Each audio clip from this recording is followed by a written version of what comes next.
At what was supposed to be a picture-perfect Thanksgiving dinner, my father stood, raised his glass, and announced he was selling the family company, and none of us would see a dime.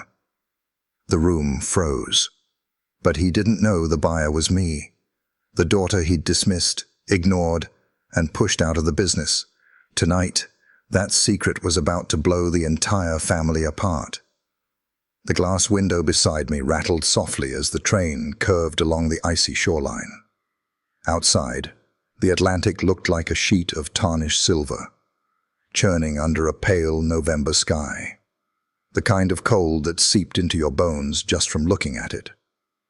I cradled a paper cup of burnt train coffee between my hands, letting the heat sink into my fingers, but it didn't do much for the chill sitting in my chest.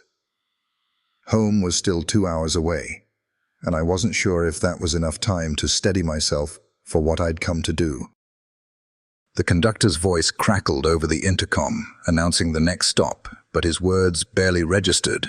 My reflection in the glass caught my attention more than the scenery, my hair pulled back into a neat bun, no makeup except for the faintest touch of concealer under my eyes, a charcoal coat buttoned to the throat. I didn't look like the girl who had left that town 10 years ago. That girl had carried hope in her pocket like loose change, tossing it around without thinking about the cost. This woman, me, carried something far heavier, a secret I'd been building brick by brick for a decade. The train rocked, and the sound of wheels grinding against the track brought me back to the moment. A little boy in the aisle seat across from me was staring at me without blinking, his chin resting on the seat back in front of him. He was maybe 7, with a mop of messy brown hair and that fearless curiosity kids have before the world teaches them to look away. "Going home for Thanksgiving?" he asked suddenly, like we'd been mid-conversation for hours. I smiled faintly. "Something like that." He grinned, showing a gap where his front tooth should have been. "We're going to my grandma's. She makes pumpkin pie from scratch." "That sounds nice," I said, the words automatic, but my mind was already somewhere else. Somewhere colder than this November train car. Somewhere 10 years back. The image came uninvited. My father standing under the harsh lights of the high school gym, the place transformed into a makeshift technology fair for the night. I'd been 22, fresh out of college, and terrified but proud to show off the integration software I'd built from scratch. The display table had been my stage, the laptop open to the demo, my pitch rehearsed 100 times. And then, my father's voice, slicing through it all like a cold wind. "This company is not a playground for your student experiments, Morgan." The customers nearby had pretended not to hear, but the red flush of humiliation had burned all the way to my ears. The boy's mother pulled him back into his seat with a gentle scolding, and I was released from the memory. I took a slow sip of the bitter coffee, watching the coastline slip past. The houses here were low and weather-beaten, some with sagging porches, others with windows glowing warm in the grey afternoon. Every mile brought me closer to the place I'd avoided for so long, the place where I'd been underestimated, dismissed, and quietly erased from my own family's story. My phone buzzed in my coat pocket. I fished it out, expecting a flight confirmation from the last-minute reservation I'd made for my return trip. Instead, the name on the screen made me pause. Elena Vargas. It had been years since I'd heard her voice. I swiped to answer. "Elena?" "God, you picked up," she said, her voice low and urgent, like she was calling from inside a church or a courtroom. "I wasn't sure you'd still have the same number."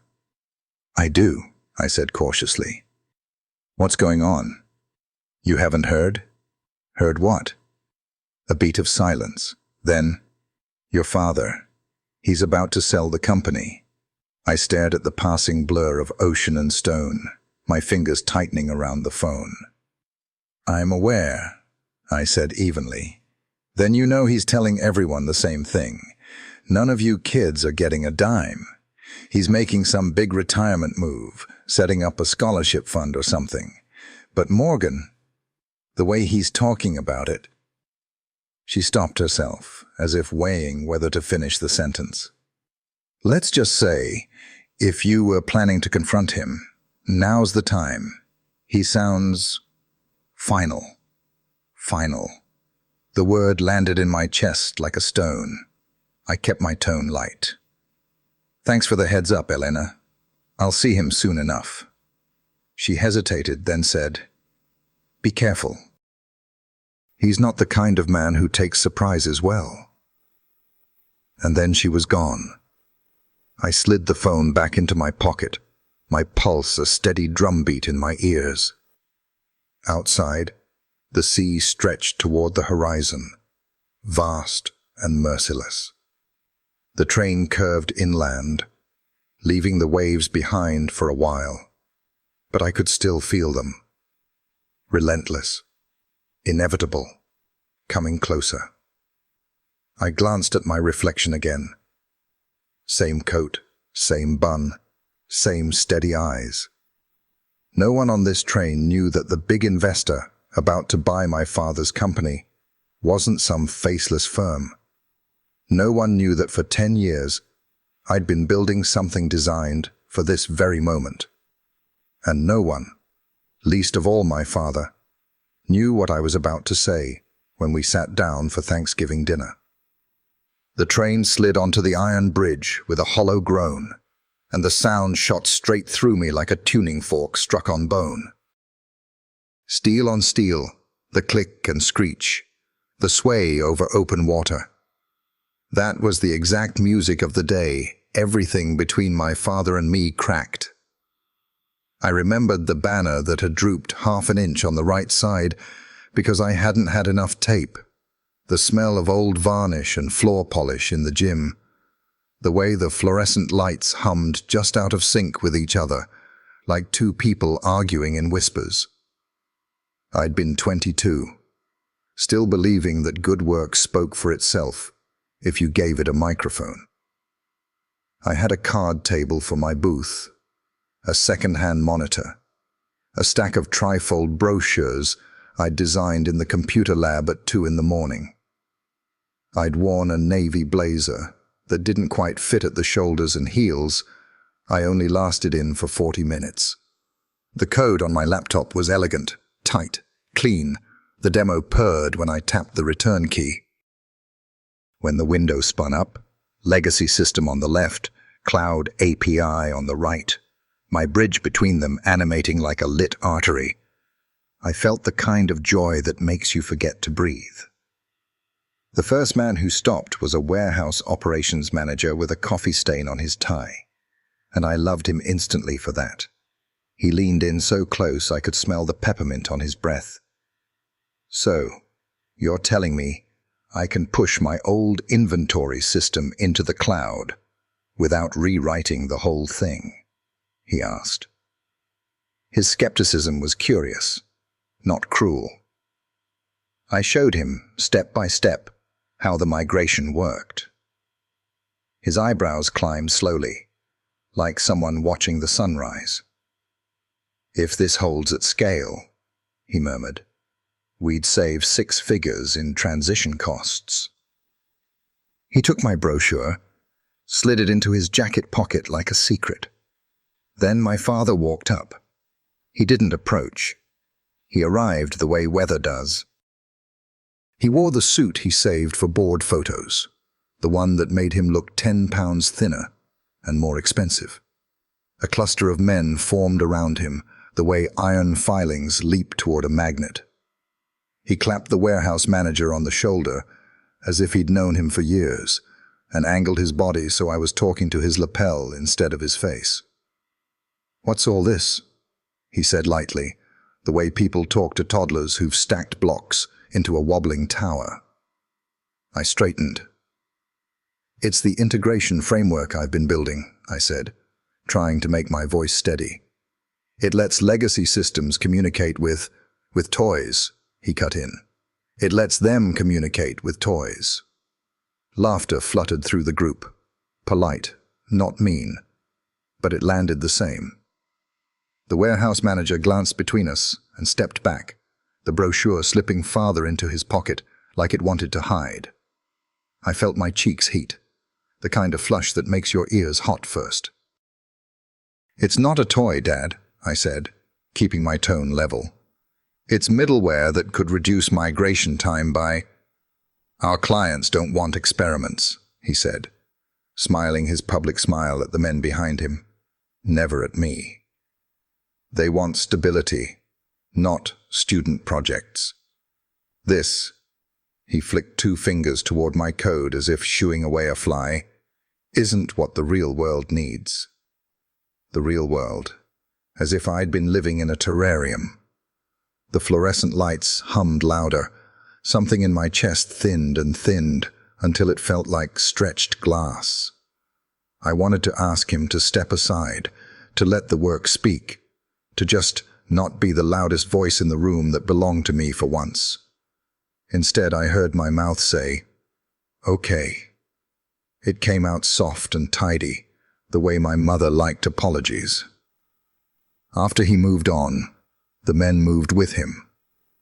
People still stopped by, drawn by the animated bridge in my demo, but their questions became gentler, less interested, like patting the head of a dog that isn't yours. When the warehouse manager circled back at the end of the night, his card pinched between 2 fingers, my father materialized again and steered him toward the exit with an invitation to play golf. I watched the man tuck his card back into his wallet, and I learned something important. It doesn't matter how clean your code is if the loudest man at the table tells the room you're a hobby. On the train, I let the memory play a second time, without stopping it, the way you poke a bruise to measure the damage. The conductor came by and punched my ticket, and told a dad joke about turkeys that made the kid across the aisle cackle. I smiled because it cost nothing, because it was the kind of simple kindness people offer each other when they're traveling in the same direction for a little while. The bridge rattled underneath us. The river below was a dull knife blade running toward the ocean. I pressed my thumb into the paper seam of my coffee cup until the lid creaked. Back then, after the gym lights went off and the banner came down crooked, I didn't go home. I sat in my car in the parking lot, my forehead against the steering wheel, the cold finding the edges of my cheeks where I'd cried and wiped the salt away with the back of my hand. My phone buzzed with a text from my mother, "Dinner?" and from my sister, "We're at Lou's, come." And I put the phone face down on the passenger seat like it might burn me. I opened my laptop instead. The screen lit my face, pale blue, and I started a new document titled, stupidly, bravely, Plan. It was a list in 3 columns. Money I need, people I need, things I can learn for free.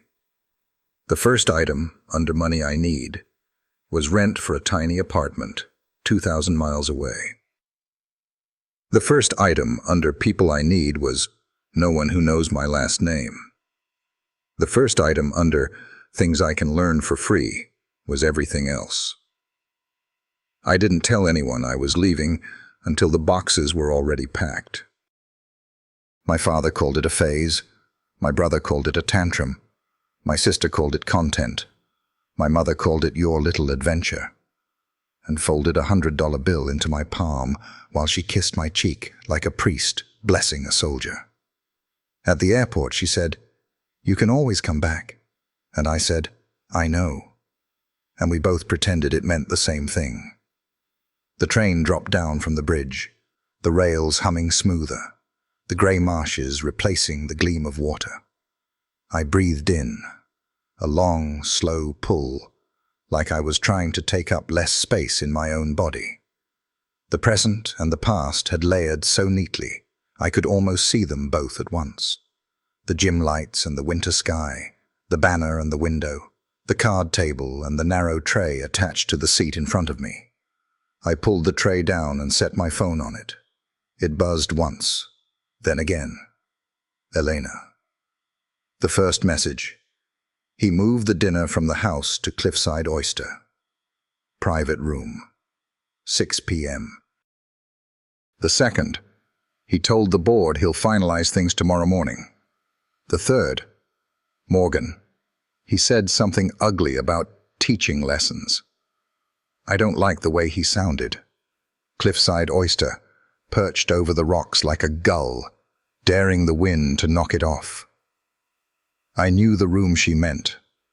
Glass on 3 sides, the ocean hurling itself against the granite below so hard, the water came up in mist. It had always been my father's favorite place to make pronouncements. He liked his words to have a drum roll. I typed and deleted and typed again. Thanks, I'll handle it. It looked cold and brittle on the screen, exactly like I felt. I erased it and wrote, appreciate the heads up. See you on the other side. I sent it before I could make it worse. The 3 dots appeared, then vanished. She didn't write back. The kid across the aisle started negotiating with his mom about screen time, and she offered a compromise. 15 minutes now, 15 later, and he accepted it with the solemnity of a treaty. I stared at the ceiling for a second, and let my mouth tilt into a smile I didn't feel. Deals, I thought. The world runs on deals, spoken, unspoken, signed in ink, signed in blood, signed in the soft part of your heart that never stops throbbing after someone steps on it. The deal I'd made with myself 10 years ago had been simple. If he wouldn't see me, I would build something he couldn't ignore. I hadn't known it would require so much quiet, so much disappearing, so much holding my own story like a lit match cupped in both hands, keeping the wind off with my body.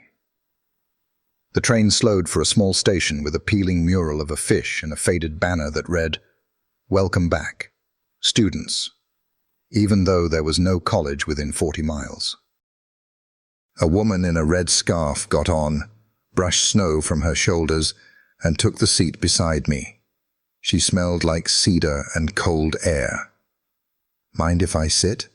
she asked, already sitting, and I said, "Not at all," and shifted my coat so she had more room. She glanced at my phone, at the Cliffside message, and offered a polite smile that could have meant anything or nothing. "Everyone's rushing home," she said. "Thanksgiving draws us like gravity." I made a small sound that wasn't quite a laugh. Gravity is one word for it. She took out a novel and fell into it instantly, a talent I envied. I stared at my reflection again and practiced the face I would wear in the private room with glass walls. Interested, calm, faintly amused, as if enjoying a game whose rules I knew better than anyone else at the table. For years, I'd trained my expression like a muscle. It still ached after use. We crossed another spit of water, then a stretch of woods where the branches looked like knuckled hands grasping at the sky. My phone buzzed once more. This time it wasn't Elena. It was my sister, Chloe, the message punctuated by a glittering star emoji she used like salt on everything. "Big dinner tonight. Cliffside. Wear something cute. Dad's got a surprise." I stared at the word, the quotes around it like nails. I typed nothing because anything I said would be wrong. When I was a kid, my father used to take us to the herring run in spring to watch the fish fling themselves upstream over the little stone ladders someone had built for them. The water would be silver with their bodies, whipping and flashing, relentless. "See that?" he'd say, pointing with satisfaction at the ones that didn't make it. "Most fail. That's life." Then he'd buy us ice cream, and we'd sit on the tailgate while he lectured about survival. I used to think the point of the story was to be the strongest fish. Now, older, more tired in a deeper place, I wondered if the point had always been that he liked being the person who stood on the bank, deciding which fish mattered. The woman beside me coughed lightly and tucked her scarf closer. The train announced our approach to my stop, with a bell that sounded too cheerful for any of this. I slid my phone into my pocket and felt the small weight of the business card case beneath it, the metal warm from my body. The initials etched there caught against the fabric and held. Under the case, folded small, was the page I'd printed that morning before I left. The press release with tomorrow's date. The words that would spin out into the world like a thrown net. Everest to acquire. I didn't read the rest. I knew every syllable. The train began to brake, the pressure shifting me gently forward in my seat. Outside, a strip of ocean opened between two buildings, slate-colored and fierce. I watched a gull fight the wind and win by not fighting at all, by tilting its wings and letting the air do the work. My heart picked up, then steadied, then picked up again. I imagined the private dining room, the glass, the view, the way my father would stand by the window so his reflection layered over the sea like he owned both. I pictured his glass raised, his voice smooth as he announced what he thought would be the last word. My phone vibrated one last time. Elena again. I thumbed it open without thinking. He's early. He's telling them now. Get here fast. The platform smelled like salt and diesel, the kind of scent that stuck to your clothes long after you'd left the station. My boots hit the wet concrete, and for a second, I just stood there, letting the damp wind slap my face. A gull cried overhead, sharp and almost mocking, before it was swallowed by the rumble of the train pulling away. The tracks curved back toward the ocean, but I stayed where I was, the weight of my coat and the small steel business card case in my pocket, like two anchors pulling in different directions. The main street of the town hadn't changed much, except the paint on the lampposts was peeling and a few storefronts had swapped hands. A new coffee shop with black-framed windows sat where the old bakery used to be, and a boutique selling coastal lifestyle home goods had replaced the bait-and-tackle store. It was still the same strip that led you straight to the water, still the same line of brick buildings crouching against the wind, still the same mural of the lighthouse on the side of the hardware store. And somewhere beyond it all was the house. I wasn't ready for the house yet. Instead, I cut through the side streets toward the marina. The town was deep into its Thanksgiving preparations. Banners strung across narrow roads, gold and crimson leaves plastered to the asphalt by last night's rain. You could hear the faint hum of a marching band practicing for the parade, the thump of a bass drum carried on the air.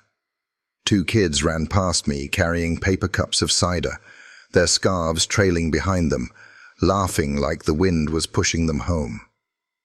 I heard him before I saw him. Liam's voice carried the way our father's did, loud enough to seem like it was meant for everyone, not just the person he was talking to. He was standing by a row of vendor stalls that were being set up for the holiday market, shaking hands with a man in a leather jacket and slapping him on the back like they were sealing a deal. His hair was slicked back, his coat tailored, his smile too wide to be entirely real. When his eyes landed on me, there was a flicker, surprise maybe, or calculation, but it smoothed over so quickly you'd think he'd been expecting me all along. "Well, well," he said, striding toward me with that same swagger that had made girls in high school forgive him for anything.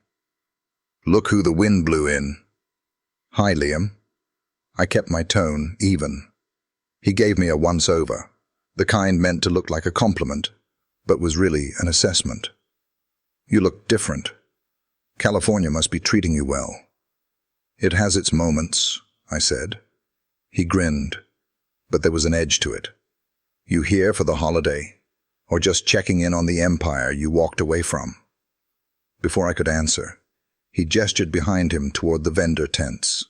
"I'm running point on the festival sponsorships this year. Got the Cliffside Hotel to kick in 10 grand. Dad's proud." You know how he likes seeing the company name on banners?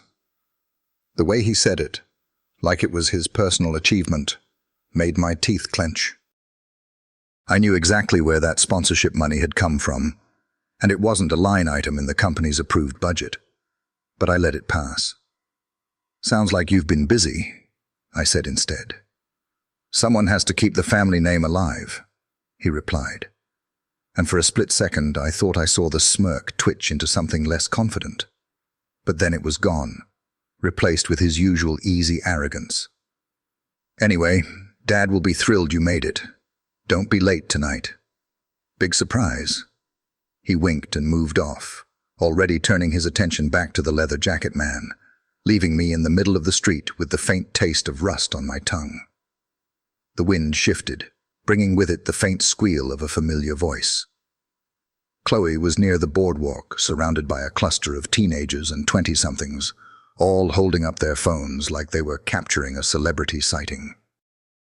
She had her phone raised at just the right angle, the ocean in the background, the string lights overhead framing her like she was born for the moment. "Guys, guess who's here?" she said into the camera, her eyes bright as she spotted me. She made a little gasp, purely for her followers, and ran over, still filming. "Morgan, everyone, this is my sister, straight from California. Doesn't she look amazing?" I stepped just out of her frame, but she pivoted smoothly to keep me in it. "Say hi to my followers," she urged, holding the phone toward me. "Hi," I said, more out of politeness than enthusiasm. "Okay, that's all you get for now," she told them, dropping the phone to her side. Then quieter. "Seriously though, you look expensive. Did you finally find yourself a rich boyfriend?" "No," I said, brushing past her toward the railing that overlooked the harbor. "Just working hard."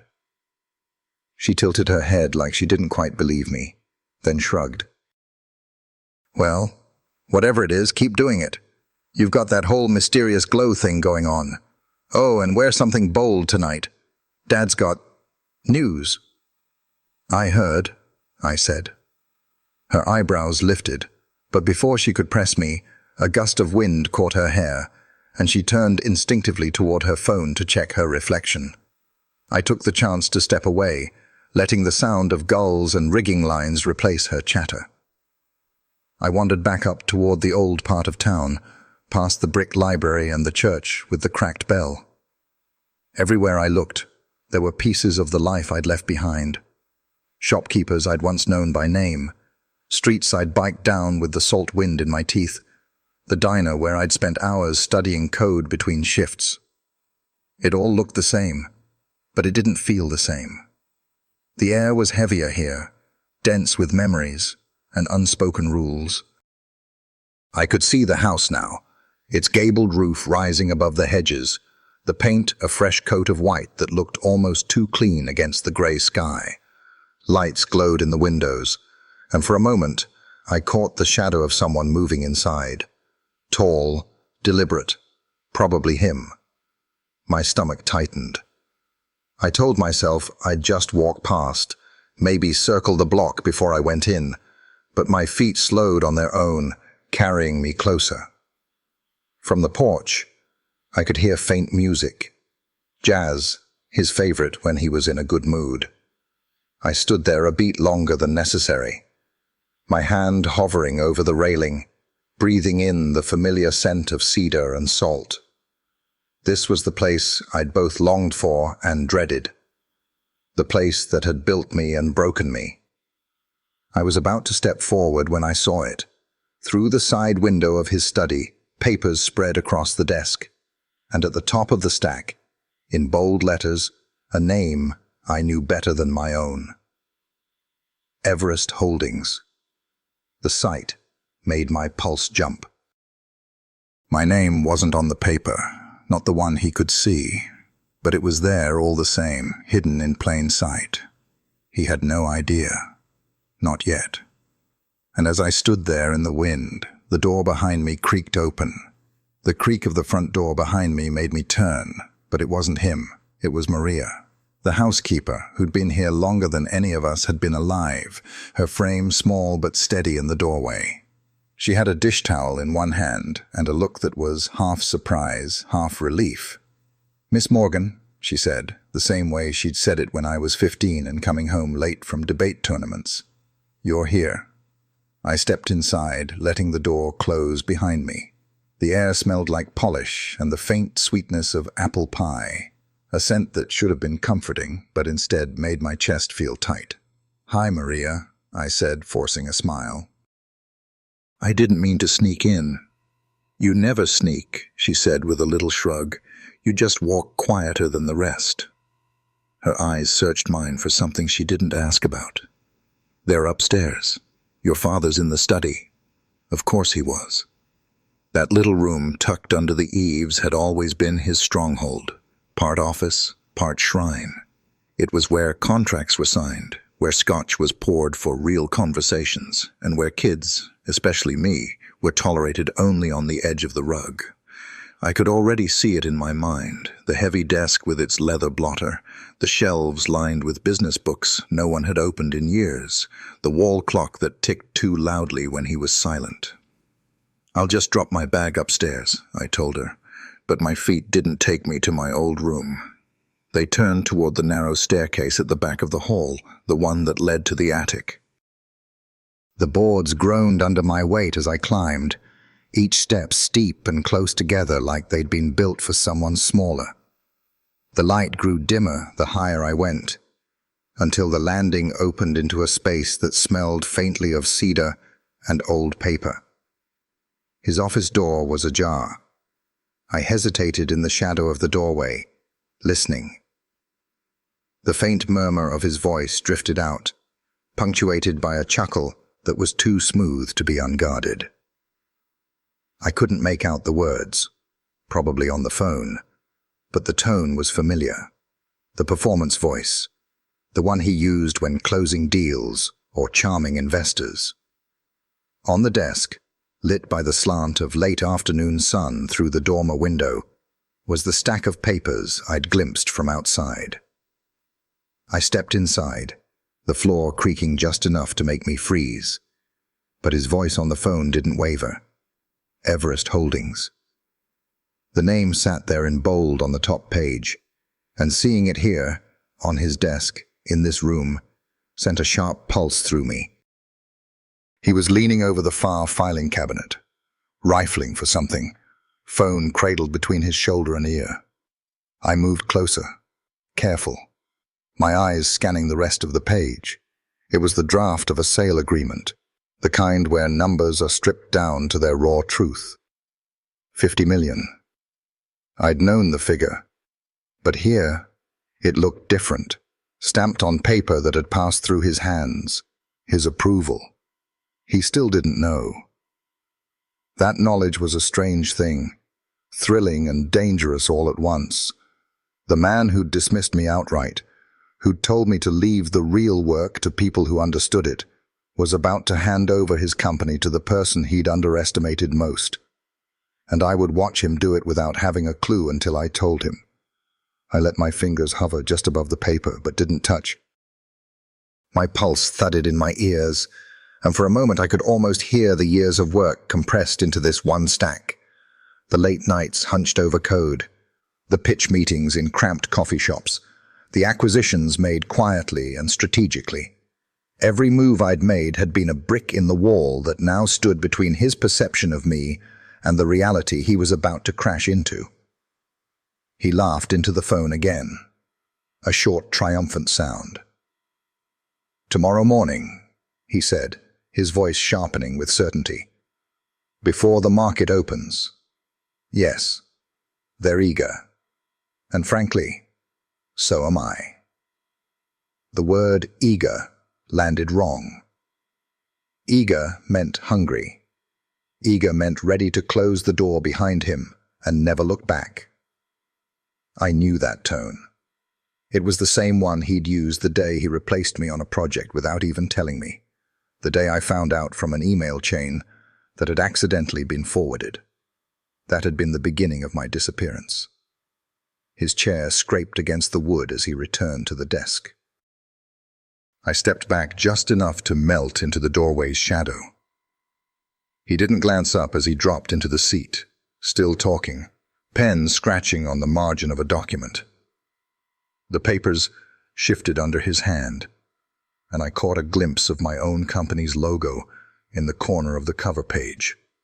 Small, unassuming, almost polite. When he finally ended the call, he leaned back, tapping the capped pen against his palm.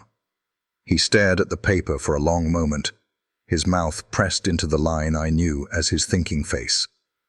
Then he stacked the pages neatly, squared them against the edge of the desk, and slid them into a folder marked pending.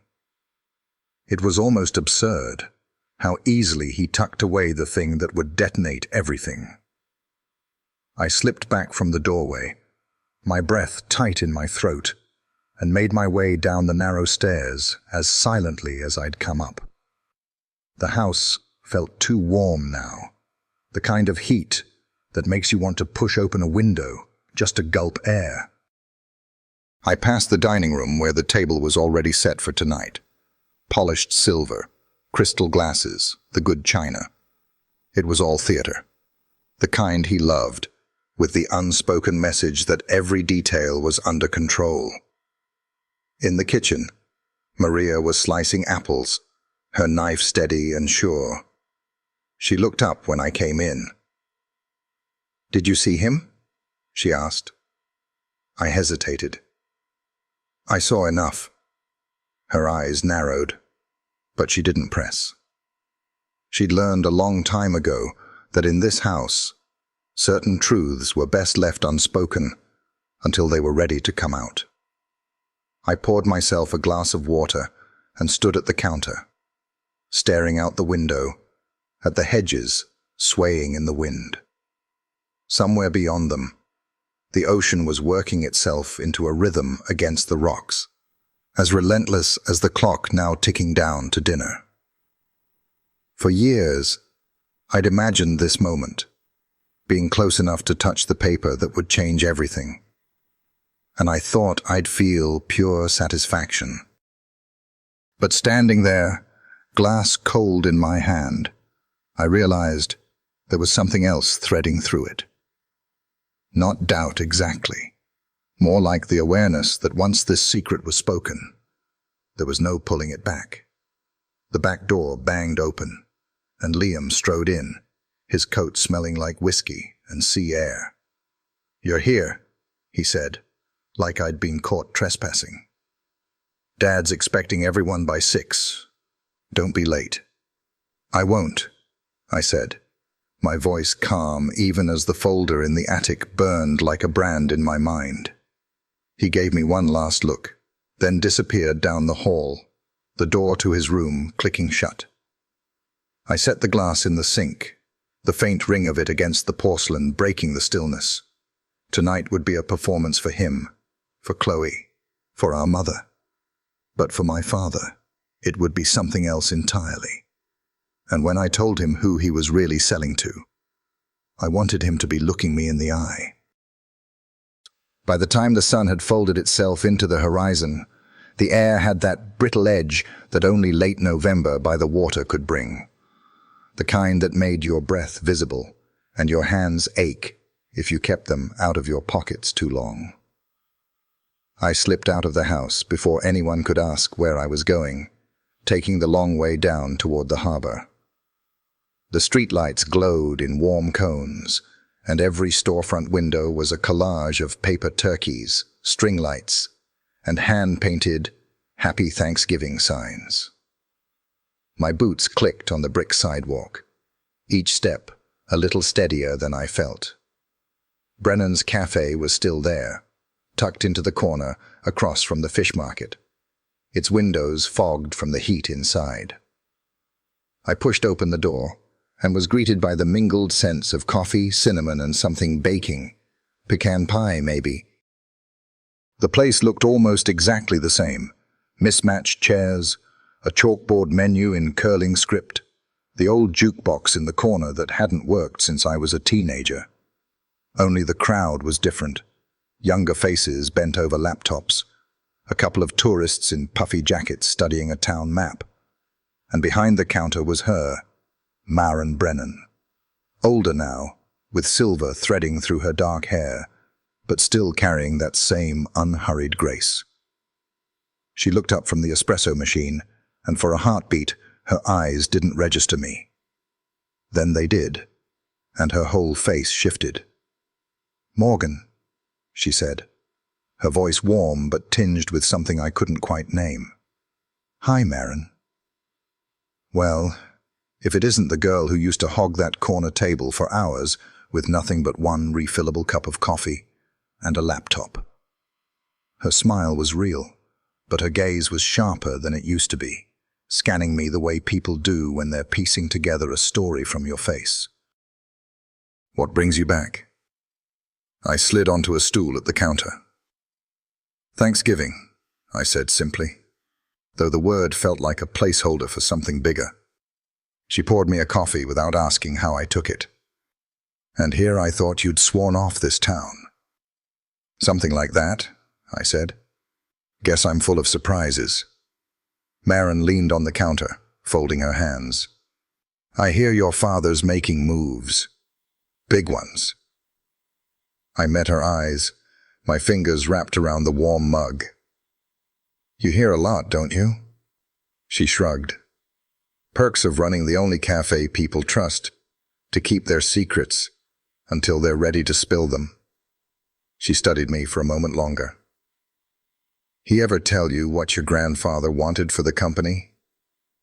The question caught me off guard. "Not really. Dad's version of history is selective." "Well," she tilted her head, as if weighing whether to say more. "Your grandfather came in here the week before he died. Sat right where you're sitting now. Told me the future of Adam's marine tech should be in the hands of the one who actually understood the work, not just the numbers.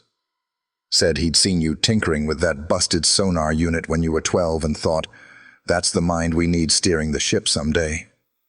I felt something tighten in my throat. He never said that to me. Maren's gaze softened. "Maybe he didn't think he had to. But your father. Well, Harold's always been more comfortable betting on the horse he thinks looks the part." I let that sink in. The image of my grandfather, broad hands wrapped around a mug, speaking those words to someone else, made something shift in my chest. There was a flicker of grief there, but also a sharper edge of resolve. He'd seen me, even if he hadn't told me outright. "You planning on sticking around after the holiday?" Maren asked. I shook my head. "No. I have a flight back early next week." "Then whatever you came here to do," she said, "make sure you actually do it. Don't walk away wishing you'd spoken up." I took a sip of coffee that had gone lukewarm, the bitterness grounding me. "I intend to." She gave me a look that said she believed me, or maybe that she hoped she did. Then a new customer came in, and she excused herself to take their order, leaving me with my thoughts. I sat there longer than I meant to, watching the steam curl off the pie under the glass dome, listening to the low murmur of conversation around me. Every so often, the wind would rattle the door, and I'd think about the folder on my father's desk, the logo printed in the corner, the weight of the truth he hadn't yet faced. When I finally stood, Maren caught my arm lightly. "One more thing," she said, her eyes holding mine. "Whatever happens tomorrow, remember, it's not just about proving him wrong. It's about what you build after." I nodded, because anything else might have made my voice break. Outside, the wind had picked up, carrying the faint tang of the sea. The harbor was a scatter of lights, boats rocking gently against their moorings. I walked back toward the house with my collar turned up, the street quieter now, only the distant sound of the band still rehearsing somewhere. By the time I reached the porch, the windows glowed with lamplight. Through the front window, I could see my father moving in the dining room, checking the placement of the silverware like it mattered. In the living room, Liam was sprawled on the couch, phone in hand, grinning at whatever was on his screen. Chloe flitted through the background like a bright bird, phone lifted for another selfie. The scene looked almost ordinary from the outside, but tomorrow, when the truth came out, nothing about this family would look the same again. And I couldn't decide if that thought made me more satisfied or more afraid. The next afternoon unfolded in that strange, stretched way holidays sometimes do.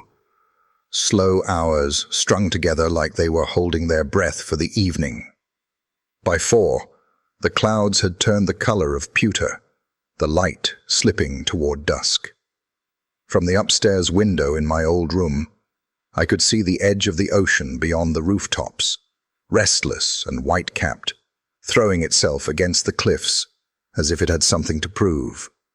That same rhythm seemed to be beating in my chest. The cliffside oyster had been part of the town forever, its glass-walled dining room perched so close to the edge that during storms you could feel the mist from the waves brushing against the panes. My father loved the drama of it, the way you could make a declaration there with the Atlantic as your backdrop, like Poseidon himself was bearing witness. It was no accident he'd chosen it for tonight. By the time we pulled up, the wind was whipping hard enough to tug at the hem of my coat. The parking lot was nearly full, the glow from the restaurant spilling warm onto the wet asphalt. Inside, the hostess recognized my father immediately, greeting him with the same bright deference she'd used since we were kids, and ushered us toward the private dining room. The moment I stepped in, I felt it, that stage-set tension. The room was laid out to impress. A long table dressed in white linen, silver gleaming under the soft amber light of overhead fixtures, the walls of glass revealing the churning sea just beyond. The sound of it was a constant undercurrent, muted but insistent, like the distant roar of a crowd. My father took his place near the head of the table, not sitting yet, just standing there, with one hand on the back of his chair as if surveying his domain. Liam was already pouring himself a drink from the sideboard, talking too loudly about a new boat he was considering. Chloe flitted from one end of the table to the other, checking the lighting on her phone, making little adjustments to her hair in the reflection of the glass. My mother was quietly speaking with the restaurant manager near the door, her voice low, her hand wrapped around a half-full glass of white wine. I slipped into a chair midway down the table, facing the ocean. The window in front of me framed the horizon perfectly. The tide was coming in hard now, waves slamming the rocks below with a force you could almost feel through the floor. The scent of salt and something metallic drifted faintly in whenever the door opened. Dinner began politely enough. The first course, oysters on ice, glistening like pale coins, was served with murmurs of approval. My father raised his glass briefly for a casual toast to family, and everyone echoed it, the word tasting different in each mouth. Conversations skated along safe topics: the weather, the parade tomorrow, a local election result. But the way he kept checking his watch, the way his gaze would flick toward the folder sitting discreetly on the credenza behind him, told me exactly how long the civility would last. The second course came and went. Lobster bisque, rich enough to almost drown out the unease threading under my skin. I caught myself watching him, memorizing the little signals. The way his jaw tightened when Liam interrupted him. The quick glance he gave Chloe when she took a selfie mid-sentence. The faint but unmistakable gleam in his eyes that said he was about to enjoy himself immensely. He was winding up. The wind outside had picked up too, rattling faintly against the panes. Every so often a wave would strike just right and send a fine spray high enough that it caught the light, tiny droplets streaking the glass before sliding down in rivulets. It made the whole scene feel like we were inside a snow globe, and someone had just shaken it hard. I wasn't eating much. My fork toyed with the edge of my plate as I let the noise of the room wash over me. Liam was telling some story about closing a sponsorship deal for the festival, glossing over the part where he'd almost certainly dipped into company funds to make it happen. Chloe was half listening, half scrolling, occasionally glancing at me like she was still trying to figure out what I was doing here at all. My mother kept her focus studiously on her wine. I caught my own reflection in the glass, a composed face, steady eyes, the faintest curl of a smile at the corner of my mouth. The image I'd practiced for this moment. Beneath it, though, my pulse was a steady, deliberate drum. When the main course arrived, grilled swordfish with roasted potatoes, my father finally stood. He didn't tap his glass. He didn't need to. His presence alone was enough to pull the room's attention. The sound of the ocean seemed to fade under his voice. "I have something important to share tonight," he began, his tone warm enough to draw everyone in, but edged with the authority he'd never had to question. "It's fitting, I think, that we gather here, with the sea at our back, reminding us of the currents we've navigated together." He paused, letting the metaphor settle. "As you all know, I have dedicated my life to building and leading Adams Marine Tech into the company it is today." Liam leaned forward, his expression already brimming with anticipation. Chloe set her phone down just far enough to make it look like she was listening. My mother's eyes flicked to me, just for a second. "The tides, however, are changing," he continued. "And as a captain must sometimes hand the helm to another, I have made a decision. I have entered into an agreement to sell the company." The words hung there, a half-second too long for anyone to know how to react. Then Liam's face flushed. "You're... what? You can't..." He held up a hand. "I'm not finished. The buyer is a highly respected investment group with the resources to take the company to the next level. The deal will be finalized tomorrow morning." Chloe let out a small gasp, her eyes wide for effect. "But what about us? What about..." "That brings me to the second part of my announcement," he said smoothly. "The proceeds from the sale will not be distributed as inheritance.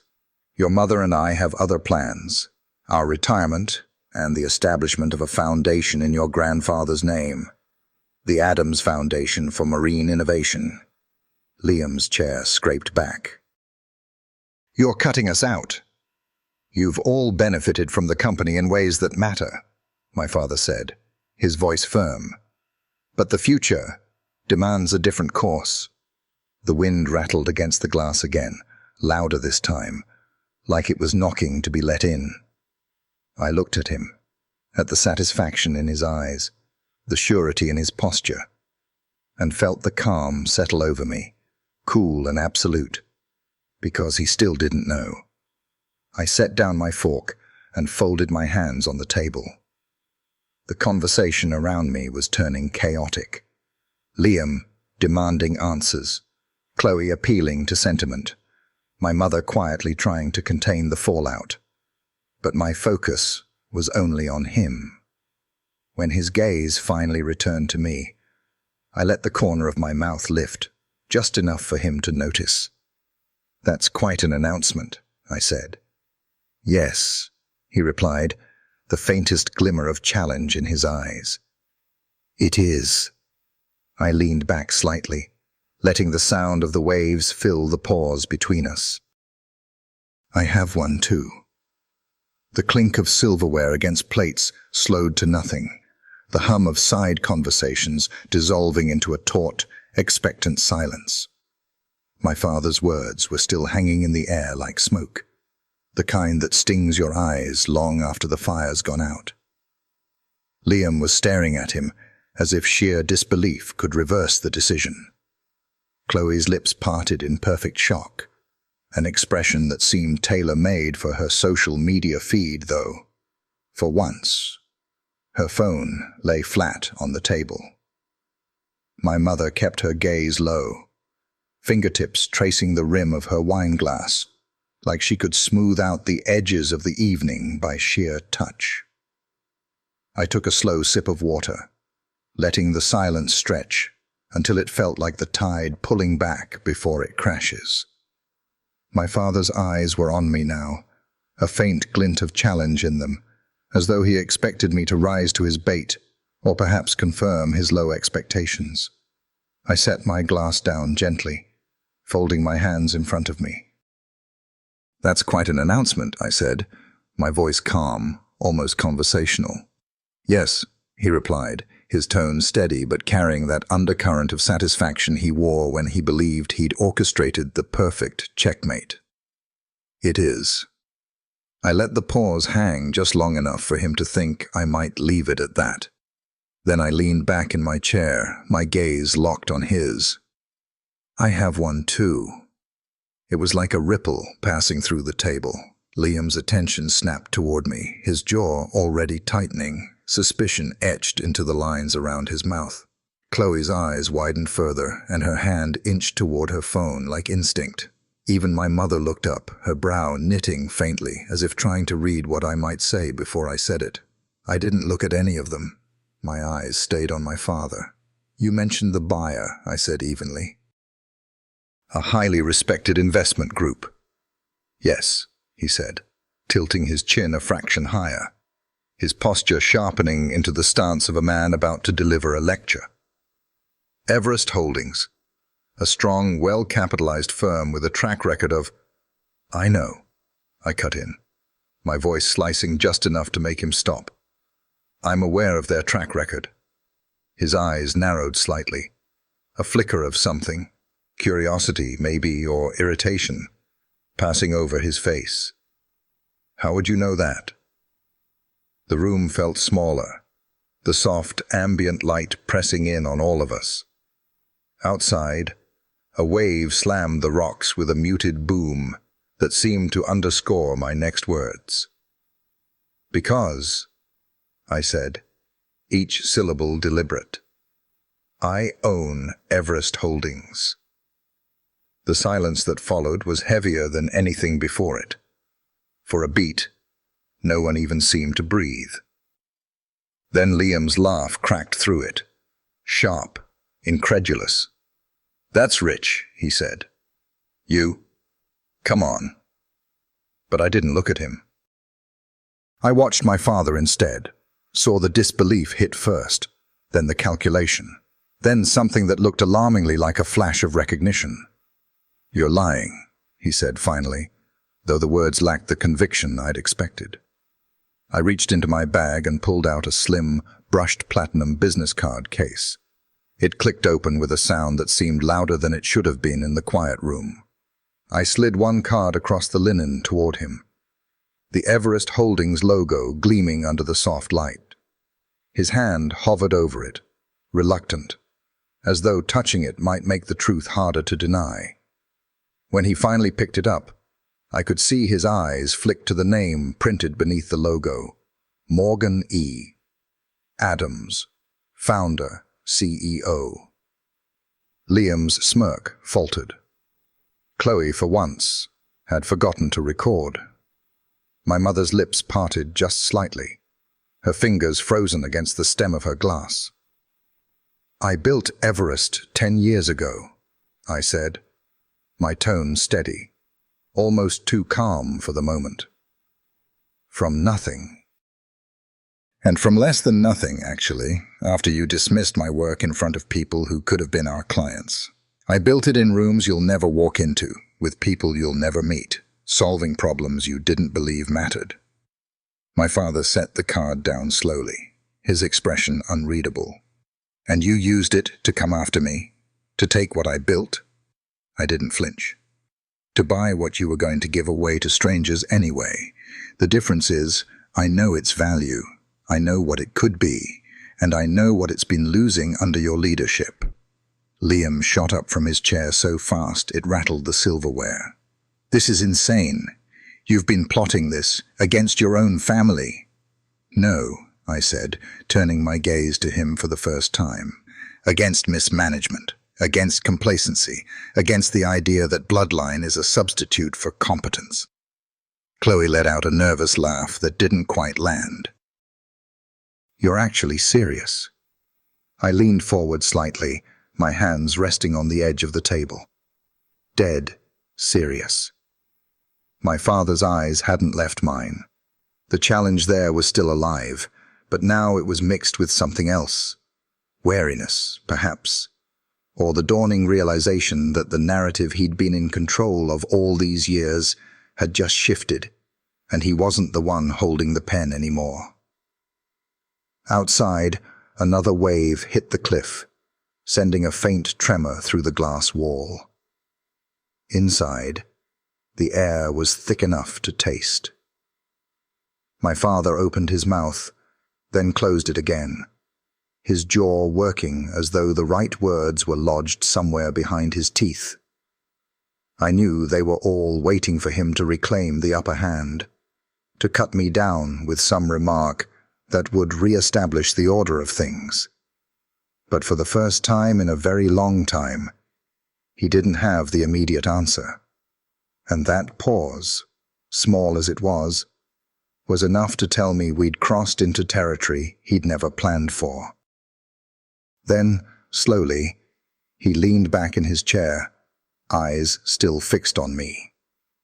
"Well," he said finally, his voice low but clear, "I suppose the only question left is, what exactly do you plan to do with us now?" The moment hung in the air so thick I could feel the weight of it pressing on my chest. My father's question still lingered between us, what I planned to do with them now. But no one moved, no one spoke. Even the sound of the waves beyond the glass seemed to have faded, as if the ocean itself was holding its breath. I let the silence draw out, not because I needed time to think, but because I wanted them to feel it. The shift in gravity that had just occurred at this table. When I finally spoke, I didn't raise my voice. I didn't need to. "You've spent weeks, maybe months, talking about this buyer, building up this sale like it's the grand finale of your career," I said. "But here's what you didn't know. There is no them. There's only me." Chloe actually gasped, her hand flying to her mouth in a gesture so perfectly theatrical, I almost wondered if she'd practiced it. Liam's face darkened, his disbelief quickly curdling into something sharper. "You're lying," he snapped, the words quick and defensive, like a reflex he'd had since we were kids. I didn't look at him. My eyes stayed locked on our father's, reading every twitch in his jaw, every shift in his gaze. "I built Everest Holdings. Every dollar, every acquisition, every deal. I spent 10 years doing exactly what you told me I couldn't do, turning an idea into an empire. And while you were ignoring my calls and dismissing my proposals, I was acquiring the very companies you relied on to keep Adams Marine Tech afloat. Your suppliers, your clients, your leverage." The color drained slightly from his face, but he masked it quickly, leaning back in his chair with a practiced composure. "If this is some kind of stunt, Morgan, it's a dangerous one." I leaned forward, my hands resting lightly on the linen tablecloth. "It's not a stunt. Tomorrow morning, when the press release goes out, the world will know exactly what you've agreed to. The board has signed off. The contracts are binding. This isn't about taking something from you, Dad. It's about saving something you've been running into the ground." Liam barked out a humorless laugh. "Unbelievable. You've been spying on us, feeding off the company's weaknesses?" I turned my gaze to him then, letting it sharpen. "It's called market research, Liam. Everything I learned was from public records, industry reports, and the gaps you left wide open. You've been coasting for years, throwing around company money like it's your personal ATM. If anything, you should be grateful I came along before your mistakes sank the ship entirely." He pushed his chair back with a screech, pointing a finger at me. You think you're some kind of savior? You're nothing but a traitor to your own family. I felt the old heat rising, the part of me that wanted to match his anger with my own. But I kept my voice cool. Family doesn't mean turning a blind eye while the business collapses. Family means protecting what matters, even if that means protecting it from you. Chloe shifted uncomfortably, her eyes darting between us. So, what does this mean? You're in charge now. Like, officially? Technically, yes, I said, my tone flat. But things are going to change. The structure, the leadership, the priorities. This isn't going to be the same playground you've been using to boost your Instagram, Chloe. Her mouth opened in protest, but before she could speak, our father's voice cut through. Enough. It wasn't loud, but it carried the weight of someone who'd built his authority over decades. He leaned forward now, elbows on the table, his eyes never leaving mine. If what you're saying is true, and I'm not conceding that it is, then you've set yourself against me in the most public, irrevocable way possible. You think the board, the employees, the community will see you as the hero in this? I held his gaze, unflinching. I don't care if they see me as the hero. I care if the company survives. He studied me for a long moment, and in that silence, I saw the flicker of something I'd been chasing for years. Recognition. Not acceptance, not approval, but an acknowledgement that I was no longer playing in the shallow end. Then, Liam slammed his palm on the table, the sound making the glasses tremble. This is insane. You've been sitting on this for years, waiting to humiliate him at the perfect moment. I turned to him slowly. I waited until I knew I could walk into this room with every card in my hand. And right now, Liam, you don't have a single one. The tension was thick enough to choke on. Chloe was frozen, her fingers hovering over her phone as if she still wasn't sure whether to capture this for her followers or pretend it wasn't happening.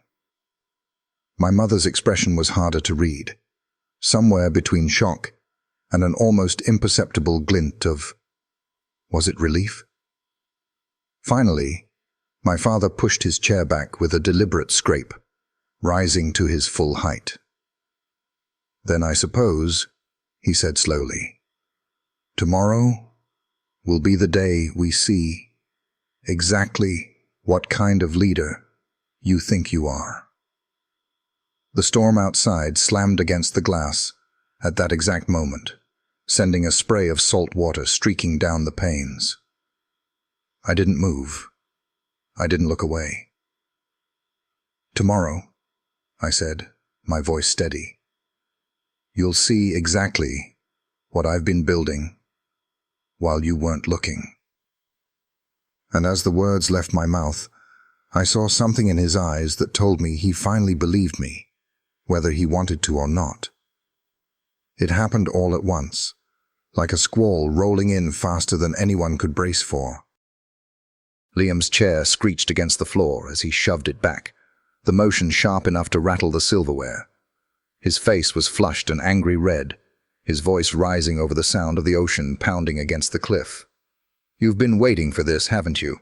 Sitting there in California, plotting the perfect way to stick a knife in Dad's back.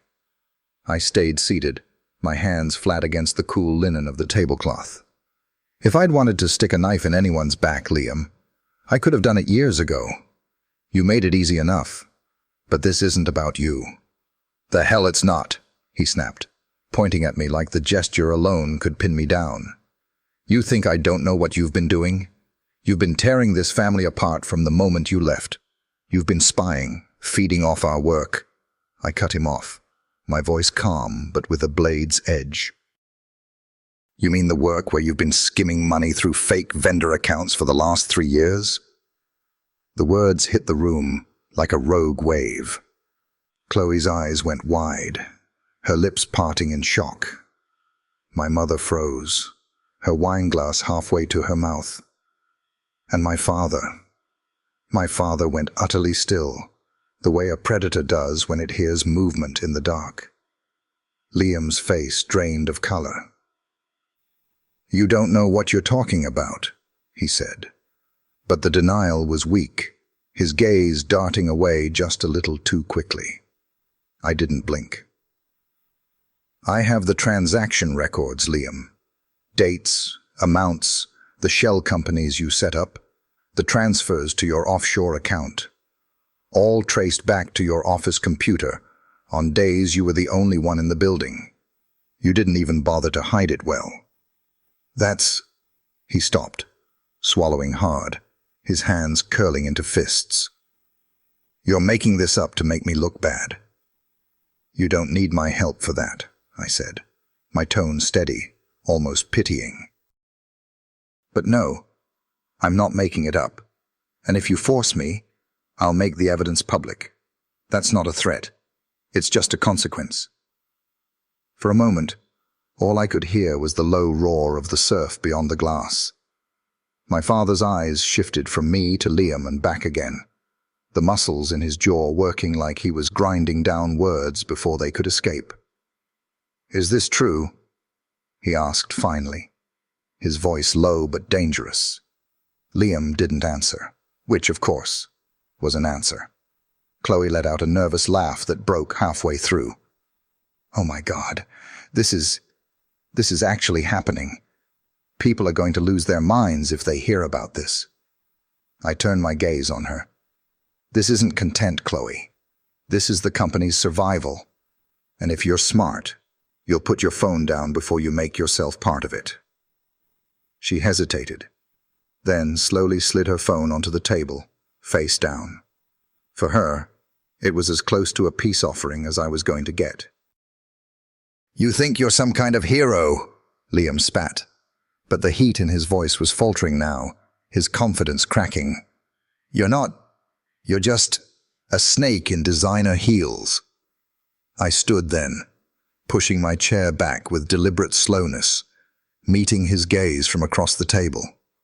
"You're projecting, Liam. You've been bleeding the company dry while pretending you're keeping it alive. I've been keeping it alive while you pretended to lead." He took a step toward me, but my father's voice snapped across the space before he could get any closer. "Sit down." It wasn't a request. Liam froze, then sank back into his chair, his eyes burning into me, but his mouth firmly shut. My father's focus shifted back to me. "You've made your point," he said slowly, loud and clear. "But if you think humiliating your brother in front of the family is going to win you any allies—" "This isn't about winning allies," I interrupted. "It's about telling the truth. And you needed to hear it before I decide how to deal with him in the transition." The word hung there. Transition.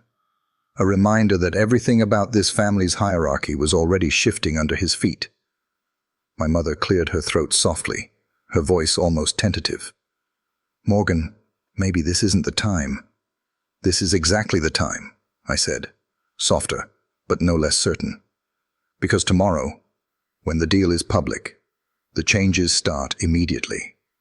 And I want everyone in this room to understand that the days of looking the other way are over." My father studied me for a long moment, and I could feel the unspoken war in his gaze. Pride, battling with resentment, authority bristling against the loss of control. The air between us felt charged, the kind of static that makes your skin prickle before a lightning strike.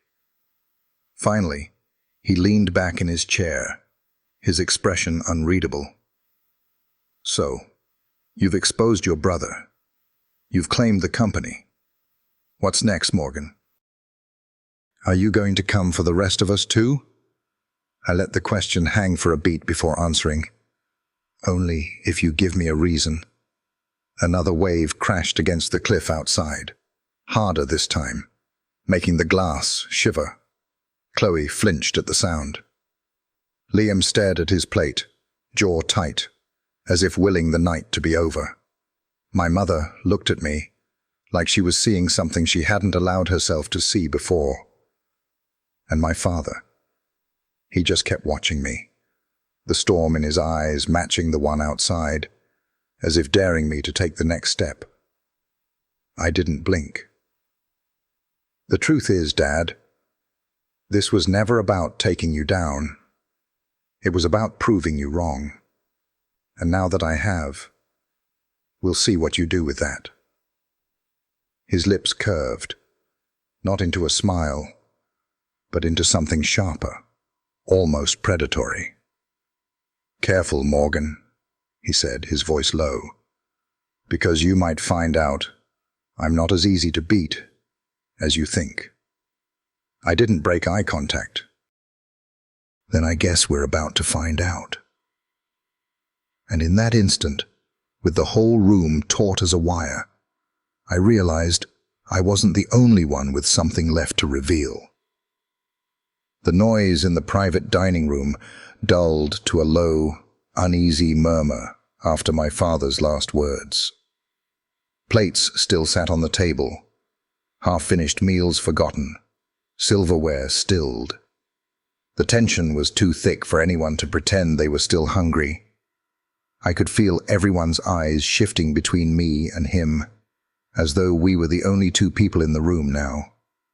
Chloe had her phone back in her hand, but wasn't recording. Her gaze flitted nervously toward Liam, then to me, then away again.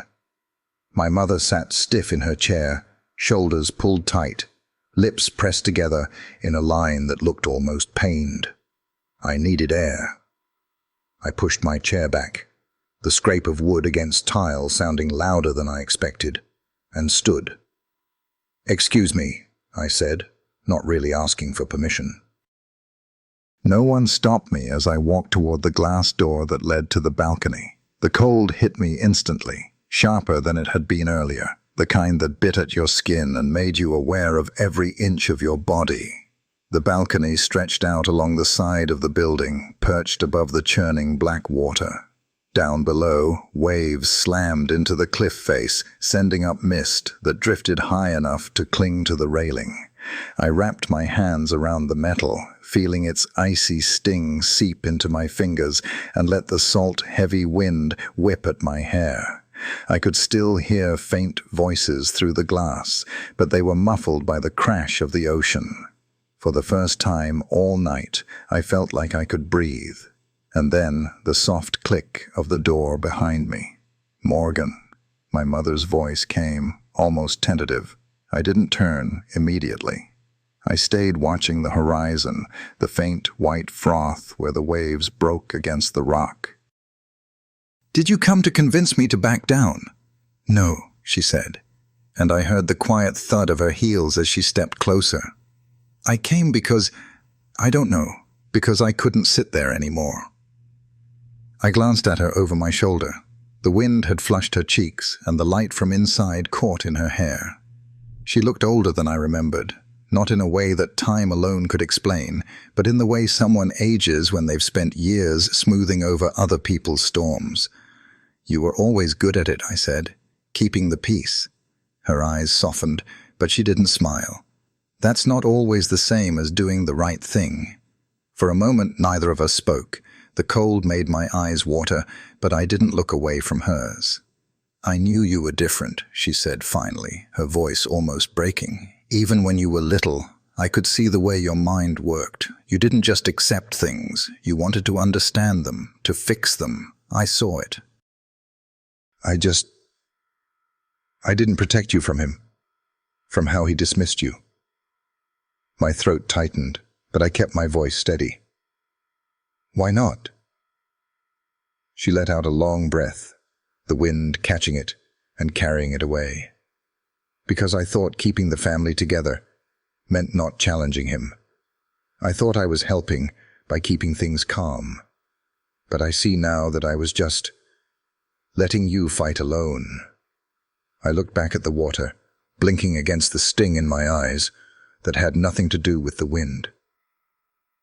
"That's what it felt like," I was wrong, she said simply. The honesty in her voice cut through me more than anger ever could have. I had prepared myself for my father's resistance, for Liam's accusations, even for Chloe's flippant comments.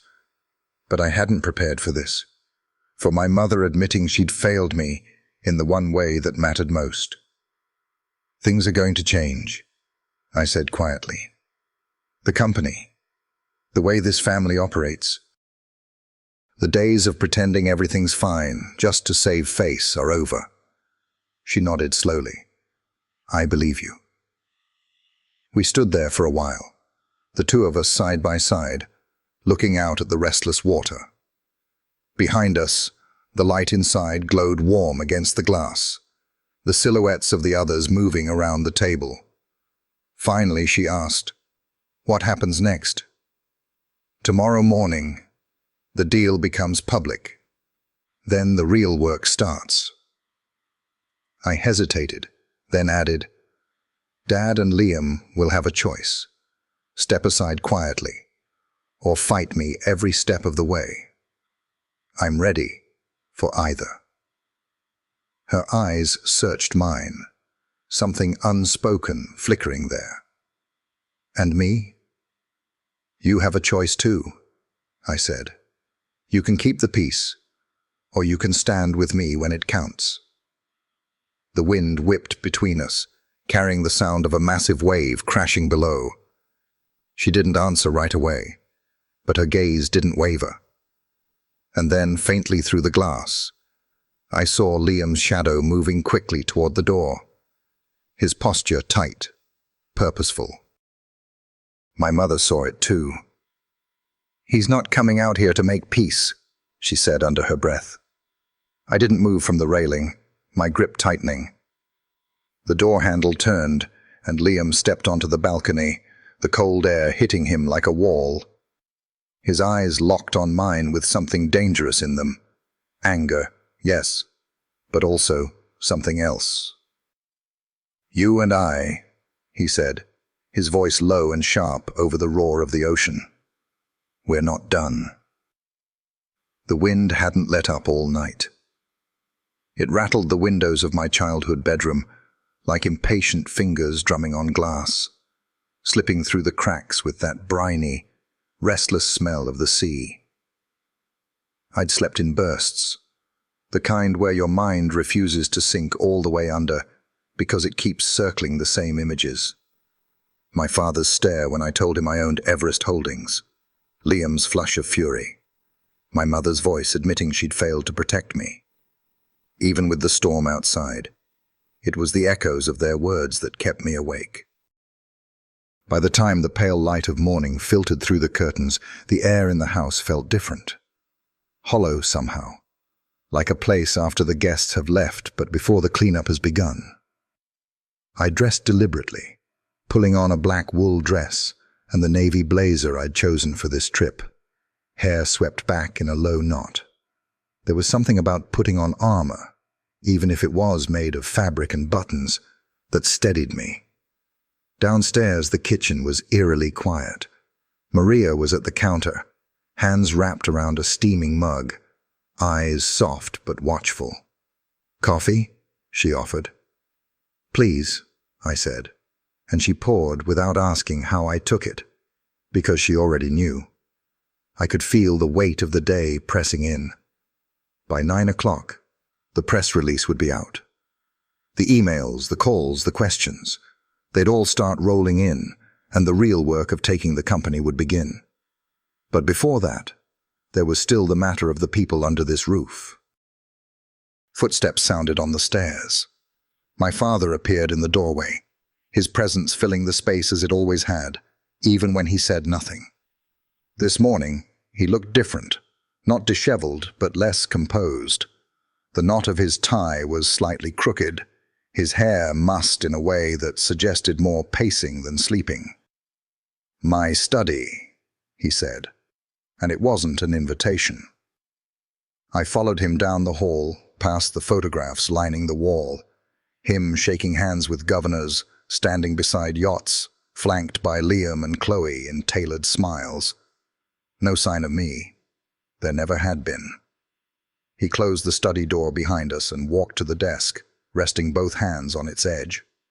The lawyers confirmed what you said last night. The sale is binding. The board approved unanimously. His tone was clipped, controlled, but there was an undercurrent to it, a grudging acknowledgement I'd never heard before. Of course they did, I said, taking a seat opposite him, without being asked. They saw the same numbers I did. They know the company's been bleeding market share for 3 years. They know the offer I made was better than anything else on the table. His eyes flicked to mine, sharp, but no longer dismissive. 50 million. That's more than it's worth right now. It's worth more than that to me, I said, because I'm not buying it to strip it down. I'm buying it to rebuild. He studied me for a long moment, his gaze like a searchlight sweeping for weakness. And me? What's my place in this new empire you're building? You can have a ceremonial role, chairman emeritus, no operational authority. You'll keep an office here. Meet with clients who still want the face they know. You'll be respected, but not in control. The corner of his mouth twitched, but I couldn't tell if it was irritation or the shadow of a smile. A figurehead. A respected advisor, I corrected. It's better than being pushed out entirely. He walked to the window, looking out at the churning grey sea. And Liam? He'll be given a choice. Resign quietly with a severance package or face a criminal investigation into his embezzlement. I don't care which he chooses, but one will happen before the week is out. His shoulders stiffened, but he didn't turn. And Chloe? She can keep being Chloe, I said, a trace of dryness in my voice. But if she wants a role in the company, she'll have to prove she can contribute beyond Instagram stories. For a moment, all I could hear was the low moan of the wind outside and the steady ticking of the clock on the wall. He stayed at the window, but I could feel him thinking, weighing what to say next. Finally, he turned back to me. You've outmaneuvered me completely, he said, and for the first time, it didn't sound like an accusation. It sounded like a fact he'd accepted. Your grandfather would have been impressed. The words caught me off guard, and I felt something shift inside, not quite forgiveness, but a crack in the wall between us. I learned from watching you, I said quietly. He gave a short nod, then glanced at the clock. It's almost 9. I suppose we'll see how the world reacts. I stood, smoothing the front of my blazer. They'll react the same way you did last night, shock first, then they'll start adjusting. As I turned to leave, he said, Morgan. I paused in the doorway. You'd better be right about this. I met his gaze. I am. Back in the kitchen, my phone buzzed on the counter. A notification flashed across the screen. The press release was live. I took a slow breath, feeling the full weight of the moment. The storm outside was still raging, but the real one was about to start. I reached for my coffee, the warmth grounding me, when the back door swung open hard enough to bang against the wall. Liam stepped inside, his hair wet from the spray, his expression tight. We need to talk, he said, his voice low and urgent. And you're not going to like what I have to tell you. Liam stood dripping on the kitchen floor, water pooling at his boots, eyes too bright in a face that hadn't slept. Maria shot him a look that said, wipe it up, even at the end of the world. But he didn't move. He stared at me like I was both the problem and the only lifeline left. They're coming for me, he said, voice frayed. Not the police, yet. The people I owe. The bookie isn't just a guy at the bar, Morgan. He's connected. I thought I could fix it before any of this hit. But the press release, it's everywhere. They think I'm cashing out. They think I have the money. I felt anger flare, a clean white edge, but behind it, something heavier slid into place. The realization that the story I'd walked into last night had deeper rot in the beams than I'd calculated. "How much?" I asked. He swallowed. "$350, maybe more with the vig." I set the coffee down and took a breath that tasted like metal. "There's no cash out. You know that. There's a lockup on all executive distributions. And even if there weren't, you don't get a severance without signing, and you don't sign without paying back what you stole." He ran a hand through his wet hair, a gesture from our childhood that suddenly looked like the man he'd become, scared and reckless at the same time. "I know, but these guys don't care about lockups and bylaws. They care that I said I'd have it by Thanksgiving." The clock over the stove ticked, steady and inappropriate. The house smelled like coffee and storm, and the faint sweetness of cinnamon from a pie no one would eat. I should have said it wasn't my problem. I should have told him to call a lawyer, or our father, or the police. Instead, I heard my own voice. "You'll go to a meeting at 3. There's a program in town. You're going to sit through the whole thing and you're going to keep going. Then you'll sign a repayment agreement with Everest. I'll assign counsel. As for the other thing..." I paused, feeling how much I hated saying the next part. "I'll make a call, not to pay it off, to buy time." His shoulders dropped like someone had cut a wire. "You'd do that?" "I'm not doing it for you," I said. "I'm doing it so the transition doesn't begin with a headline that buries us all." He looked at me, something raw breaking across his face that might have been gratitude if he knew how to say it. "I'll go to the meeting. Maria will drive you," I said. "If you walk out, she'll tell me." Maria lifted her mug like a toast to duty and went for her keys. Liam nodded, small, chastened, and followed her out into the wind. The door thudded shut and the kitchen exhaled. My phone buzzed. The first wave of emails had become a tide. Reporters, suppliers, clients, friends from 3 cities I'd lived in and left. I skimmed, answering where I had to, forwarding what I couldn't. A congratulatory note from a venture partner out west. A wary email from a legacy client asking if their support contract would be honored. A terse line from an old competitor. Nicely played. Then one from Elena. "Meeting room at Brennan's at 10? Board rep wants to say it to your face." I sent back, "I'll be there." I found my father in the study, exactly where I knew he'd be, standing with his back to the room, watching the ocean work itself into white. He turned when I stepped in, his expression unreadable. "You've seen the coverage," he said. It wasn't a question. "I have." He nodded once, like we were 2 executives in a meeting rather than 2 people who had spent a lifetime at cross purposes. "Clients are calling me, some angry, some relieved. A beat. Some impressed." "Good," I said. "You can reassure the first group. I'll meet the second. The third will come around." His gaze flicked to the framed photo of my grandfather on the credenza, the one in the bright orange slicker, grinning into a gale. "He would have wanted the company to survive," my father said, almost to himself, "not ossify." It landed like a concession signed in small print. I nodded, "Then help me get it there." For a moment we were both quiet, and I realized the quiet didn't feel like a standoff. It felt like the breath you take at the start of a swim. He reached for a pen, clicked it, set it down. "What about your brother?" "He's at a meeting. He'll sign a plan. If he deviates, I'll prosecute." "And you'll be the executioner," he said, not unkindly.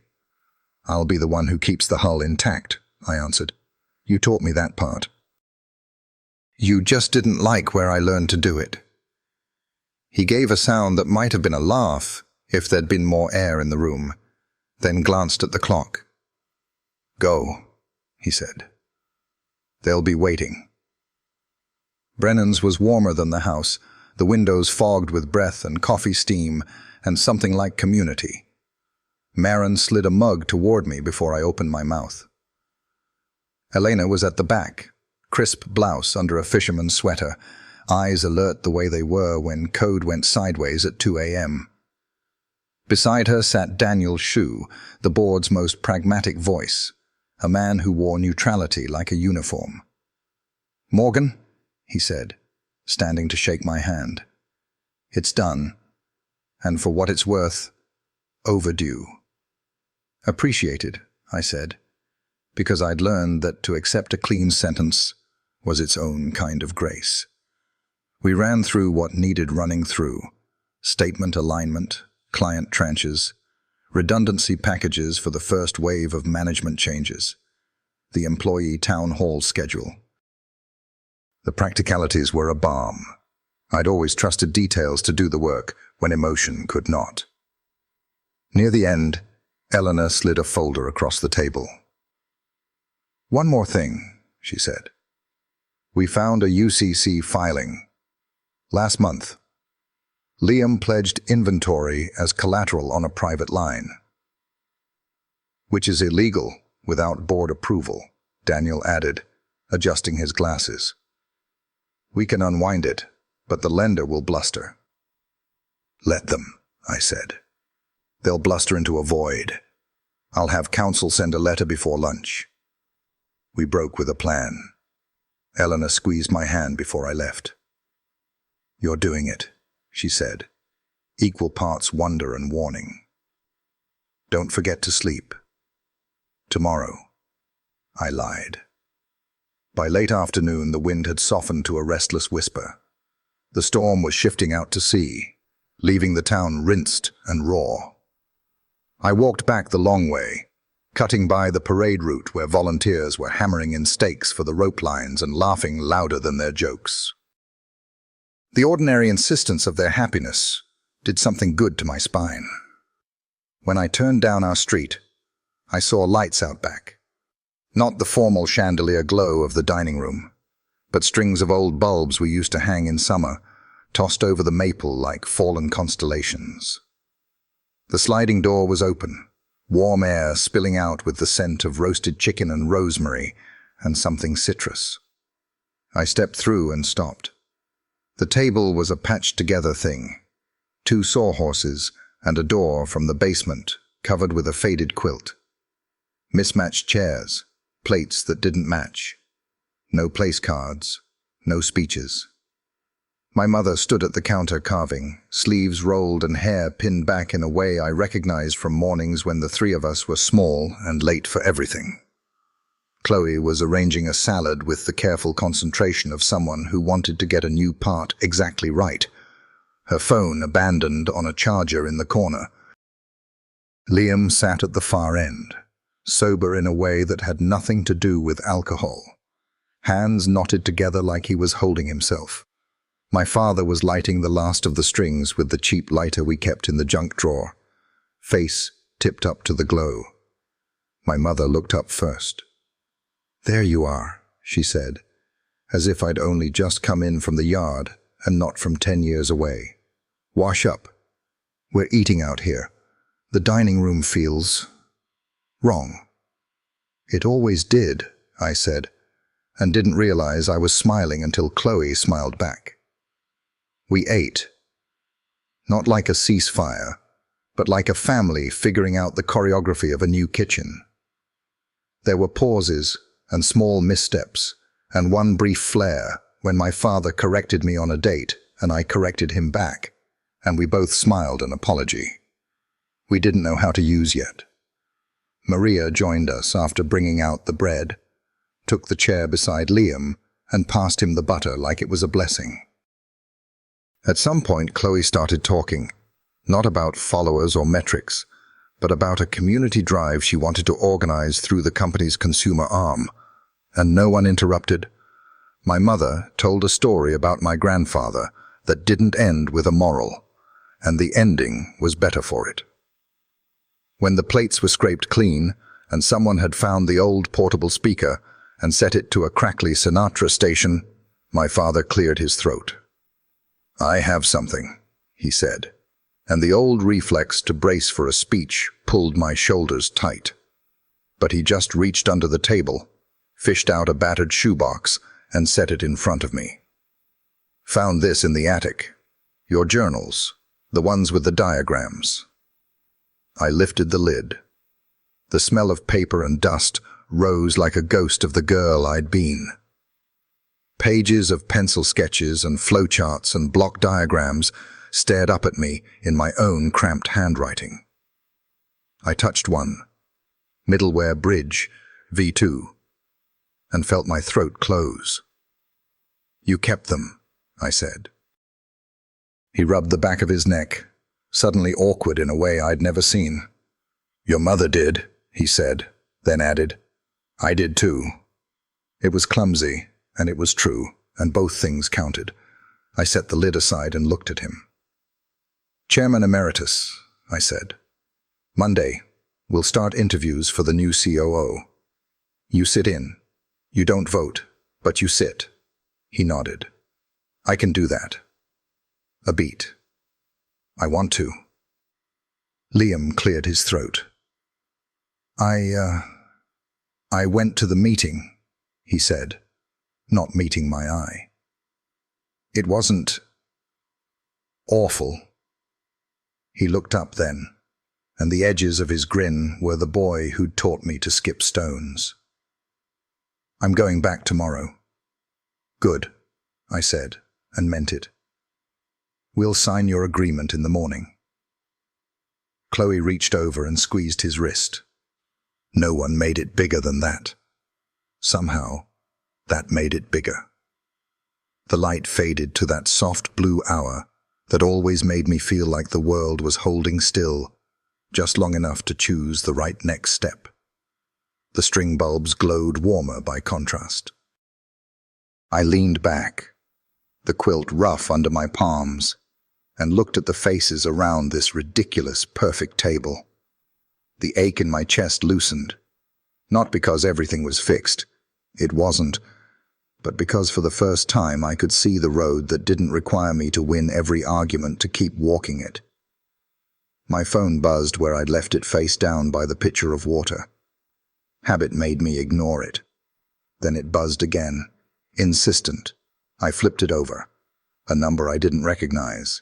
A text, short and surgical. "Your father approached us 6 weeks ago with a counter-proposal. Thought you should know. Coffee tomorrow. CR North Atlantic Ventures." The night hummed with Sinatra and silverware, and the ocean a street away. I looked across the table at my father, who was telling Chloe how to spot a rip current by the white water. He caught me watching him and raised an eyebrow, the question in it simple and human. "You okay?" I slipped the phone into my pocket and smiled back, steady. "Yeah," I said, into the warm dark, to him, to all of them, to myself, for tonight. If this story had you hooked, I want to hear your thoughts. What would you have done in Morgan's place? Drop a comment below and let's talk about it. And don't forget to subscribe so you won't miss the next jaw-dropping family drama I've got coming your way. Trust me, you'll want to see what happens next.